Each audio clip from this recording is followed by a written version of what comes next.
Now what we're going to do is we're going to move on to animating cameras, which is sort of the other half of animation, where we can focus a camera on a certain object and animate it, or we can move the camera around an object, which also gives us animation. I've created a camera out of my scene, and what I'm going to do is I'm going to take the target of that camera, just briefly center it there in the middle of the box, and I'm going to link that to the box. So now what we can do one of two things. We can come up here and change our perspective to a camera view. So now we see this. And what we can do is start off at 0 and hit Auto key. And 100 frames later, I want my camera to move to this side of the box. So now when I do a slide, you can see that here the object is stationary, but the camera is moving. Okay, so that is a big method that we want to use in our walkthrough, is maybe put the camera focused on a part of furniture and move the camera around that piece of furniture, showing the area around that furniture. Now we've got the other way to remove the keyframes. Click and just drag a window with your left mouse around the keyframes and hit delete.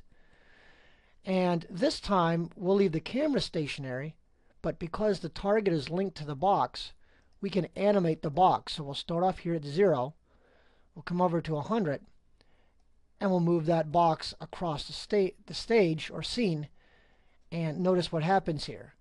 Now we have an object that's moving, but the camera follows it. You can see that it's relevant up in the top frame there. Okay. Now we can also do things like scale and rotate, and you'll notice as I rotate the box, the camera just slightly pivots.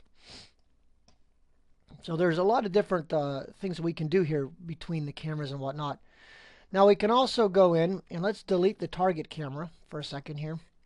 Let's get that out of there. Let's just take a free camera, drop it in the front view, such as this, and we're going to have to reset our viewport to look like a camera.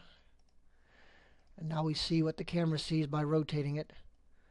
So now we could say, all right, this is let's make this object over here, and I'm going to take the animation off of it. I'm just going to put a series of boxes scattered around the room here. And now what I could do is say these are various pieces of furniture in my room. I want to animate in 200 frames. I want to animate and catch all of those. So this is very similar to a pan that we want to use in an architectural walkthrough. So I hit Auto key, start off at the left side of my room. After 200 or even 300 frames, I can just rotate the camera so that it actually moves across the room in a panning motion.